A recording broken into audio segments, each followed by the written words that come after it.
Hello ladies and gentlemen, and welcome back to my channel for another episode of Build-A-Figure. This is just a series where we look at custom head sculpts, outfit sets, we do kit bashes, you name it. But most importantly, we build figures. Today, we're going to be assembling the Super Duck Weapon X kit. Now this is a BYO body set, so everything that you need to assemble this guy except for the body comes included in this rather small and unassuming metal tin. So I decided to go with the Fison M34 for the body.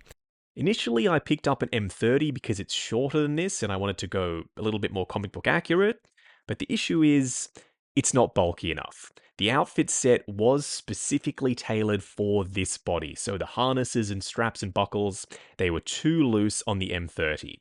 So I had to then go ahead and pick up an M34. I'm not mad at that though, because the M34 is a beautiful body. It's absolutely massive, it's fully seamless from head to toe, and it comes with the feet included.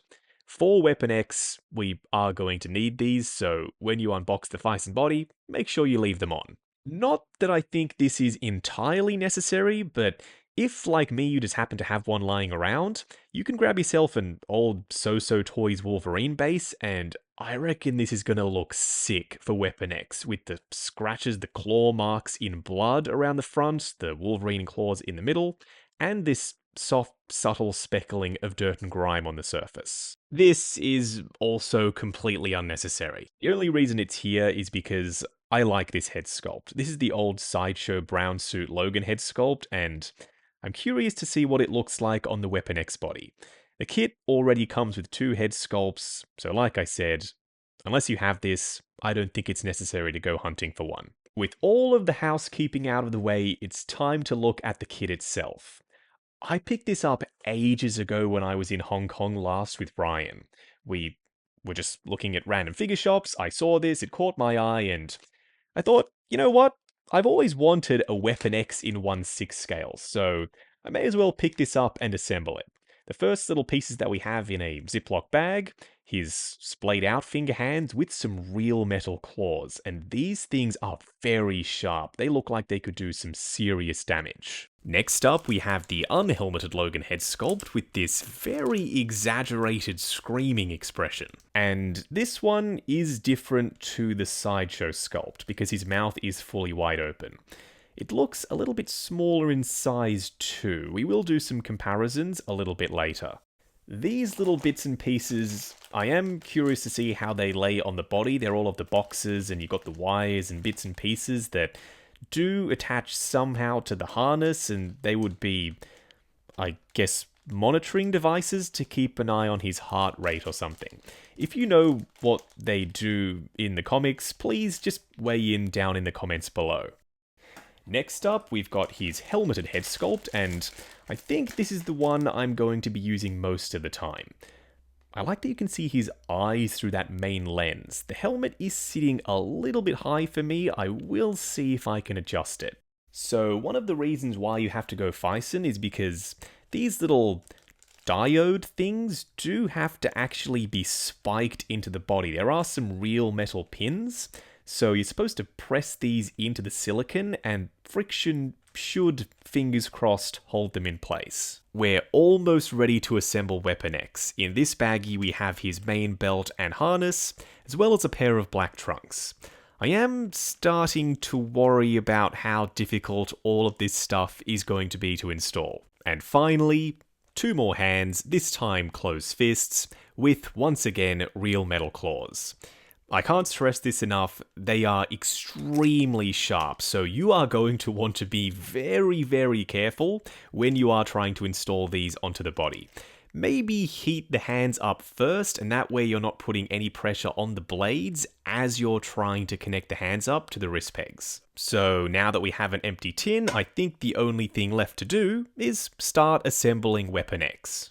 Step 1 in that process is sliding his black trunks or shorts on over his quite chonky and sticky silicone legs. It's not the easiest thing in the world to do, so take your time with it, go millimeter by millimeter, and eventually you're going to get there. I take it back, the trunks were easy compared to the belt and the harness. There's just so much going on here. It is one piece once you assemble it, but before you do that, you've got straps going everywhere and buckles and these little loops that you have to thread the excess strapping through. So it's going to be another thing that you are going to have to take your time with to get it to sit on the body properly. It's just one of those kits. With each subsequent step, the degree of difficulty increases. The trunks were a challenge, then the harness was more so, and now we get to the belt boxes. There's just too much wiring going on here. They were very, very loose until I threaded some of the wires around the belt boxes. It tightened everything up enough so that they will sit in place as long as you don't get too crazy with the posing. I would suggest dialing in the pose first and then adjusting the belt boxes. And do make sure this cable that is free floating is up the top because this connects up to his helmet and you'll see how that works in just a second. Depending on which book you're reading or which look for Weapon X you're going for, the placement of the diodes can vary. It's just up to you where you want to put them. Now, to install them, it's very straightforward. You literally just push them into the body. And when I say push them, I don't mean gently. You have to really, really push them in just so that there's no gap between the diode and the silicon body. So this is what I ended up with. One on each pec, one on each shoulder around the front, one on each shoulder around the back, and two in the center of his harness around the back as well. I do have one left over, so if you have some kind of idea where I should place it, just let me know what you think down in the comments section. Now that I've installed his helmet and his hands, the only thing left to do is grab the excess cable from his belt boxes and connect it up to the port on the underside of this box on the right side of his helmet. Standing straight up and down in the light box, no crazy poses or accessories or anything like that. Dude, he turned out so freaking good. I knew he was going to when I started to put the parts and pieces on, as annoying and fiddly as it was. He started to take shape, and now that he's fully assembled, this is a stunning 1/6 scale Weapon X figure. He's not perfect, it did take me a while to get to this point, but now that he is built, I am so happy with how he turned out. I cannot wait to finish this video and pop him in the collection alongside the other comic book style Wolverine figures. Up close and personal, kicking things off with his helmeted head sculpt. I do like the other one, but not as much as this one. I'm always going to have him rocking the helmet in my display. It's too iconic not to, and because the wires connect up from the belt boxes to the side of the helmet, it ties the entire look together.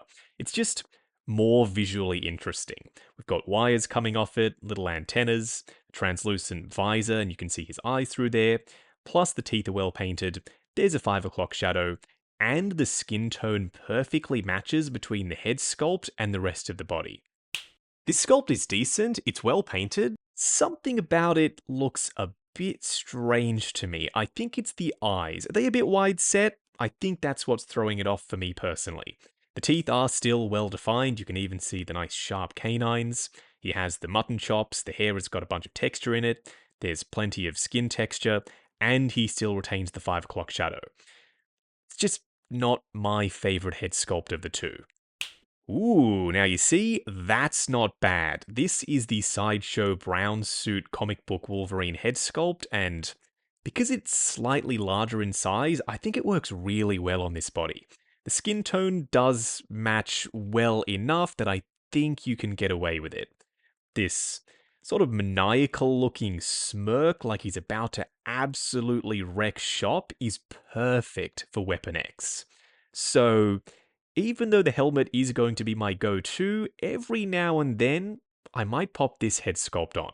You have technically already seen all this stuff, but he's got the harness on around the back, you can see plenty of muscle definition, and he's got the diodes actually pressed into the silicon skin. I haven't had them fall out on me, even though I have messed around with the joints, they seem to be in there nice and securely. Same thing with the ones around the front on his pecs and his arms. It's the arm ones I was most worried about. Surprisingly, they haven't gone anywhere. Now, the harness is adjustable. I prefer it to sit a little bit further down than it is now. It's just that trying to move it around isn't the easiest thing in the world to do, so I'm going to have to do that off camera. His abs are on full display, and this is all that squishy silicone, as you already know.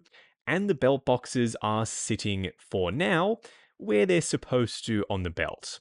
I have used a little bit of nano tape to secure them in place, and for those of you who don't know what that is, it's essentially a non-sticky tape that doesn't leave a residue on anything after you remove it. It isn't entirely necessary, it's just a touch of added security so these things don't go flying around when you're trying to pose him. The belt boxes are all unique sculpts and they're different sizes with the massive one around the back. The sculpt work is sharp, there's some silver dry brushing on the surface, and washers in the sculpted detail.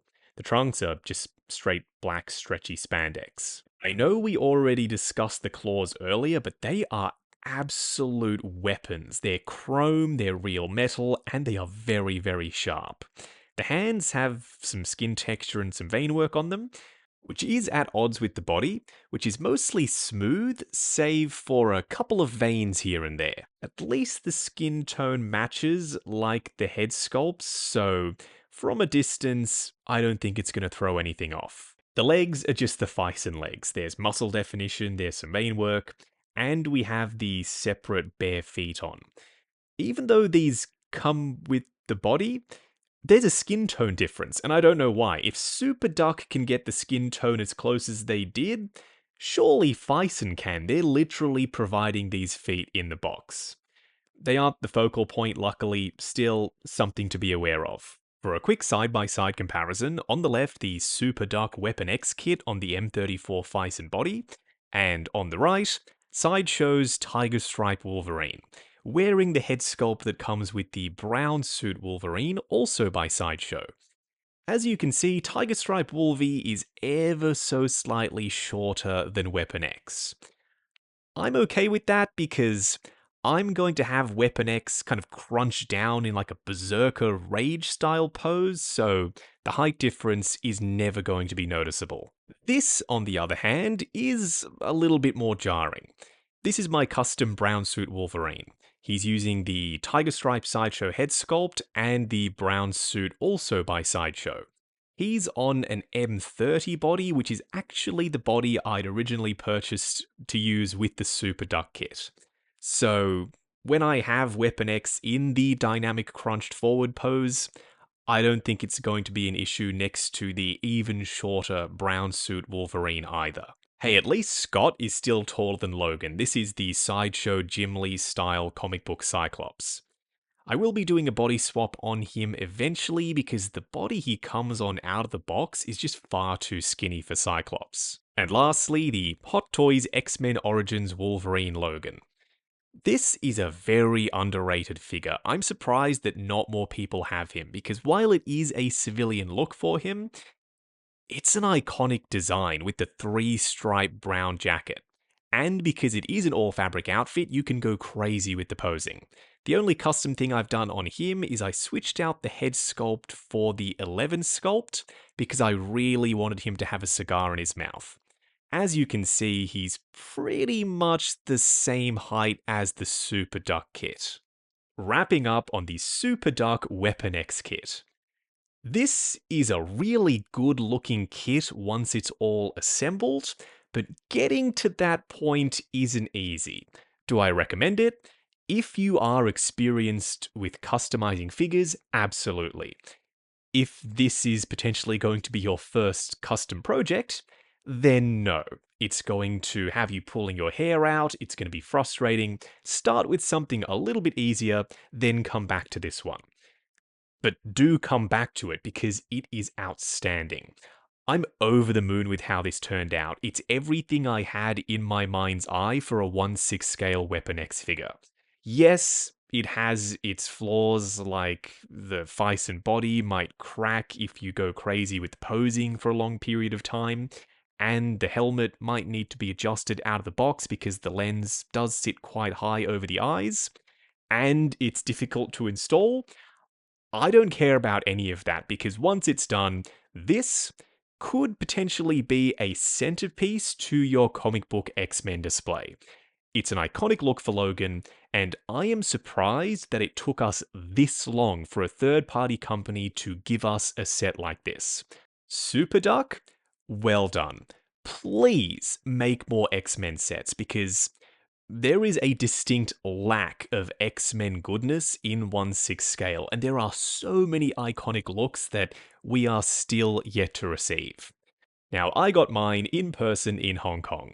If you do manage to find one on eBay or something, hopefully this video has been relatively helpful with showing you how to install all the parts and pieces onto the Phison body.